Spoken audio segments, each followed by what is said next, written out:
Magandang araw sa inyo mga bata.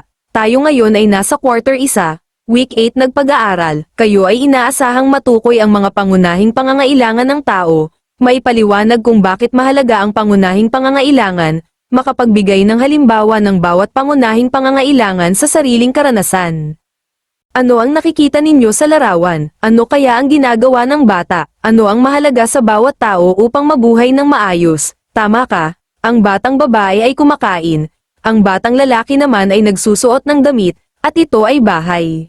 Ngayong araw, pag-uusapan natin ang tungkol sa mga pangunahing pangangailangan ng tao, bakit ito mahalaga, at paano natin ito natutugunan araw-araw. Ang pagkain ay nagbibigay ng lakas at nutrisyon, ang damit ay proteksyon sa katawan laban sa init, lamig, at sakit. Ang bahay ay nagsisilbing proteksyon at pahingahan, ang tubig ay para sa pag-inom, pagligo at paghuhugas, pagluluto, pangdilig sa halaman. Ang hangin ay para makahinga ang tao at hayop, makalipad ang saranggola at eroplano. Panuto, tukuyin kung alin sa mga ito ang pangunahing pangangailangan at kung alin ang hindi.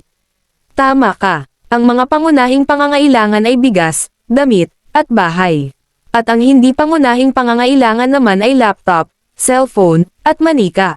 Sagutin ang mga tanong, ano-ano ang pangunahing pangangailangan ng tao? Tama, ito ay pagkain, damit, bahay, tubig at hangin. Bakit mahalaga ang pagkain sa tao? Tama, upang hindi magutom, at para hindi magkasakit. Ano ang maaaring mangyari kung walang tirahan ang isang tao? Tama, kung walang tirahan o bahay ang isang tao wala siyang matitirhan at maaari siyang magkasakit. Sa inyong bahay, paano natutugunan ang mga pangunahing pangangailangan? Tama, dahil sa iyong mga magulang, pagbili o paggawa ng damit, pagtatanim ng prutas at gulay, paggawa ng bahay, pag-iigib ng tubig, at paglanghap ng sariwang hangin. Ano ang kaibahan ng gusto sa pangangailangan? Tama, ang gusto ay hindi masyadong kailangan, at ang pangangailangan naman ay pangunahing kailangan na dapat unahin. Tandaan ang pangunahing pangangailangan ay mahalaga upang tayo ay manatiling malusog, ligtas, at masaya. Ito ay pagkain, damit, tirahan o bahay,